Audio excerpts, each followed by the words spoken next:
In this section, we will go through the fundamental concepts of deep learning. To understand deep learning, we have to know its position among similar or related fields. Artificial intelligence is the biggest field among all. The term artificial intelligence is made up of the words artificial and intelligence. Artificial refers to human creations and intelligence refers to the capacity for understanding. AI enables machines to comprehend similarly to humans. Machine learning is a subset of artificial intelligence. One of technique in machine learning is neural networks. Deep learning is a kind of neural networks which has many distinct layers and give a more sophisticated results than simple neural networks. Now we are going to review a fundamental concept of neural networks. It is well known that neural networks can solve challenging problems by mimicking the behavior of the human brain. The input data is processed through several stacked layers of artificial neurons to create the desired output. What is a neuron anyway? A neuron, also known as a node or unit, is the basic unit of computation in a neural networks. After receiving input from another node or from an external source, the node processes the input and produces output. Each input has an associated weight W. The function f is applied to the weighted sum by the node. Function f is called activation function. This whole unit is called the perceptron, the simplest neural network architecture. Here are the various components of a perceptron. Input is the group of features that the model used to learn. For instance, an array of pixel values from an image can be the input for object detection. Weight, its primary function is to prioritize those features that contribute the most to learning. Bias, its role is to shift the value produced by the activation function to the left or right to fit the prediction with the data better. The activation function's purpose is to introduce non-linearity into the neuron's output. This is crucial as a lot of real-world data is non-linear, and we want the neural networks to learn this non-linear data. A perceptron represents how a single neuron performs. What if we stack a lot of perceptrons? We will have a multi-layer networks with the input data passed in the forward direction. The layer of the feed-forward neural networks contains several neurons or nodes. Nodes in adjacent layers have connections, and each connection has a weight W. Feed-forward neural networks can consist of three types of nodes.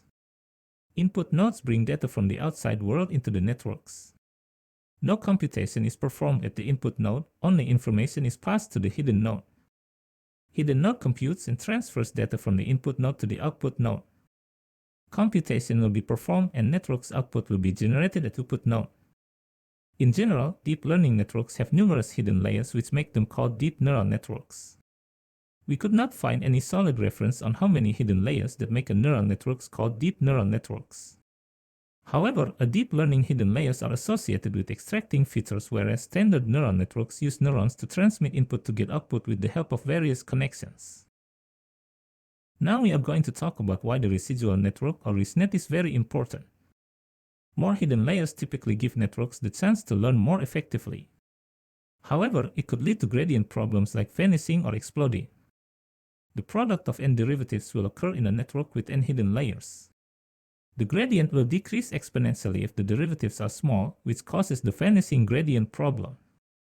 However, if the derivatives are significant, the gradient will grow exponentially, creating the exploding gradient problem. If vanishing gradient occurs, the gradient may reach zero and the network training will stop. The model weights may grow very large if an exploding gradient occurs, leading to overflow or NAND, which prevents the weight from being updated any longer. For those issues, ResNets offer an alternative solution. The fundamental principle of ResNet is to copy the prior result x and add it to the subsequent result fx. The previous slides explained how a perceptron performs. There is a function f in every perceptron which is a nonlinear function known as an activation function. So, what is exactly an activation function? An activation function is inspired by brain activities in which different neurons are activated by different stimulus. For example, when we touch fire, certain neurons are activated, causing us to believe that we have touched fire, feel the pain of the heat, and immediately remove our hand. An activation function in neural networks makes the choice of whether to activate a neuron or not. Therefore, the activation function is a straightforward mathematical calculation to decide whether or not the input from the neuron is significant during the prediction process. Aside from that, the purpose of an activation function is to add non-linearity to the neural networks. Without activation functions, a neural network is simply a linear regression model that can struggle to learn any complex task. There are several activation functions available. The sigmoid activation function will take a real valued input and push it between 0 and 1.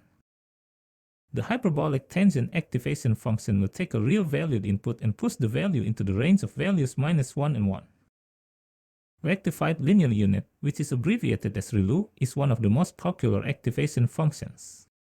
It's a very straightforward formula, but both accuracy and speed are performed well.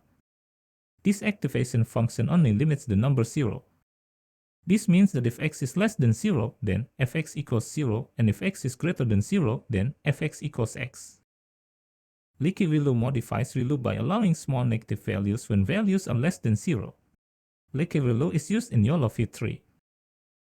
MIS is a self-regularized non-monotonic activation function. When compared to ReLU, the MIS function consistently improves the accuracy of the neural network's architecture. MIS activation function is used in YOLO V4. SILU stands for sigmoid weighted linear unit. This activation function is calculated by multiplying the sigmoid function by its input. SILU is used in YOLO V7. See you in the next video.